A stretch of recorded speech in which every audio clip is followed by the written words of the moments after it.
You clicked on this video because you're bored and you have friends that you want to play with, but you don't have any games to play with them.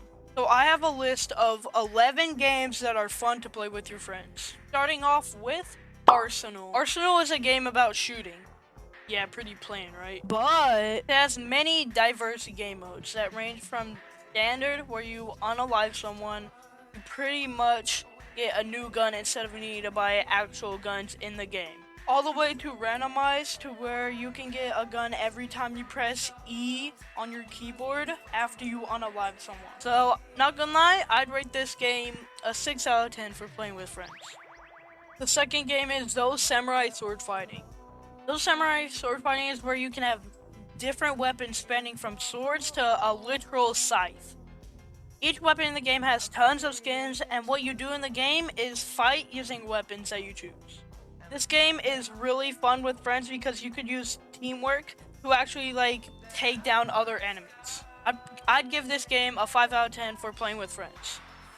Frontlines is a very realistic Roblox game where you have to buy your guns, and the way you get more guns is by earning points by winning more rounds and then using those points to buy new guns. But to play Frontlines, you'd probably need a pretty good PC, so this isn't recommended for everybody. I'd give this game probably an 8 out of 10 if you have a good enough PC. Jujutsu Shenanigans is a really fun game to play with friends. Last video I made was on Jujutsu Shenanigans. Jujutsu Shenanigans has many different characters, and one of them is currently being updated while I'm recording this video. In Jujutsu Shenanigans, it's basically fighting moves from Jujutsu Kaisen and Strongest Battlegrounds mixed together. So if you like Jujutsu Kaisens and Strongest Battlegrounds, then I would recommend this game. I'd give this game probably a 6 out of 10. Slap Battles is a really fun game where you'll spawn in with a default glove. You go through this red portal or blue one, and you gotta slap people to earn slaps. The slaps can help you get more gloves to actually knock people off the map or just play around. I'm pretty sure most people watching this video already know what Slap Battles is. So I'd probably give this game a 4 out of 10. Now moving on from a more fighting type game, we're going to a more of adventure type game. Starting off with Untitled Tag Game. Untitled Tag Game is where you are either a tagger or a runner. You have to run away from the taggers. If you get tagged, you become a tagger. It has many different maps, so overall, I'd give this game probably a 7 out of 10.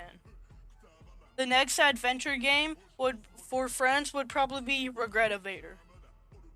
It's very adventurous because it'll take you to random maps where you could do a quest or something for a minute or two.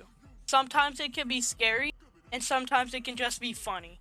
So for playing with friends, I'd probably give this game a 8 out of 10. There's another adventure game named Build a Boat for Treasure. I'm sure most of you have played this because it has 4.2 billion visits. But just in case you haven't played this game, here's what it's about. So basically in this game, you have to build a boat, click the launch button on the left side of your screen, and then you have to survive while sailing down ocean. If you get to the end, there will be a treasure chest that will give you gold so you can buy more items and then sail back down. Oh yeah, I rate Build a Boat 5 out of 10 for friends. Moving on from adventure games, you just got fun games to play with, like Local Official. Local Official is exactly like Uno, but it's basically just on Roblox. And I rate Local Official 6 out of 10 for friends. Flicker is a sort of a horror game, because there will be many roles that you will have with your friends, but you won't know the rules of your friends. This game is really fun because one of the roles is a murderer, and every night a murderer will kill somebody, and there will be hints of who the murderer is. You have to figure out who the murderer is before you all die, kind of like Among Us. This is one of my top favorite games to play with friends. So I would give this game a 8 out of 10.